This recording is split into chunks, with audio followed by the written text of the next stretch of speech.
ఓం శ్రీ గురుభ్యో నమ. ఓం శ్రీమాత్రే నమ. శ్రీ లలితా సహస్రనామ స్తోత్రం 924వ నామం దరస్మేర ముఖాంబుజ.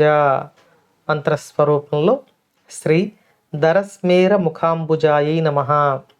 ఈ నామాన్ని ఒకసారి పరిశీలిస్తే అమ్మవారి యొక్క ముఖమండలాన్ని వసిన్యాది వాగ్దేవతలు ఇక్కడ వర్ణిస్తున్నారు. అమ్మవారి ముఖమండలం దరహాసముతో అంటే చిరునవ్వుతో ఉంటుంది. చిరునవ్వు కలిగిన ముఖమండలమును కలిగిన శ్రీ లలితా పరమేశ్వరి అని ఈ నామం అమ్మవారిని కీర్తిస్తుంది.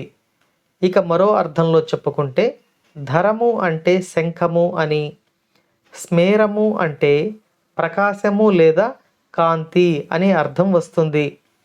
శంఖము వంటి తెల్లని కాంతితో ప్రకాశిస్తున్న ముఖమండలము కలిగిన శ్రీ లలితా పరమేశ్వరిని ఈ నామంలో వసిన్యాది వాగ్దేవతలు మన చేత ధ్యానం చేయిస్తున్నారు. అమ్మవారి ముఖమండల ధ్యానం సాధకుని సకల అభీష్టములను నెరవేరుస్తుంది. అంతేకాకుండా శివుని యొక్క జ్ఞానాన్ని అనుగ్రహిస్తుంది. సాక్షాత్తు అమ్మవారి పాద పద్మముల సన్నిధి లభింపచేస్తుంది. ఇక మరో అర్థంలో చెప్పుకుంటే ప్రసన్నమైన వదనము కలిగిన, సాధకుల పట్ల ప్రసన్నతను కలిగిన ముఖమండలము కలిగిన అమ్మవారు అనే అర్థం వస్తుంది. అమ్మవారు మహాప్రళయంలోనూ తన యొక్క ప్రసన్నతను విడిచిపెట్టరు. మహాప్రళయంలో కూడా అమ్మవారు జీవులను ప్రళయ స్వరూపంలో అనుగ్రహిస్తూ ఉంటారు. ప్రళయం కూడా జీవులకు అమ్మవారి అనుగ్రహమే అవుతుంది.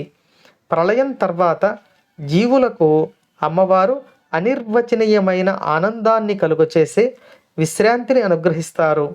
కాబట్టి ప్రళయకాలంలోనూ ప్రసన్నమైన వదనం కలిగిన, ప్రసన్నతను కలిగిన శ్రీ లలితా పరమేశ్వరి ఈ నామంలో మనలను అనుగ్రహిస్తూ ఉన్నారు. అమ్మవారి దయ మనపై ఎల్లవేళలా ఉండాలని కోరుకుంటూ ఓం శ్రీమాత్రే నమః.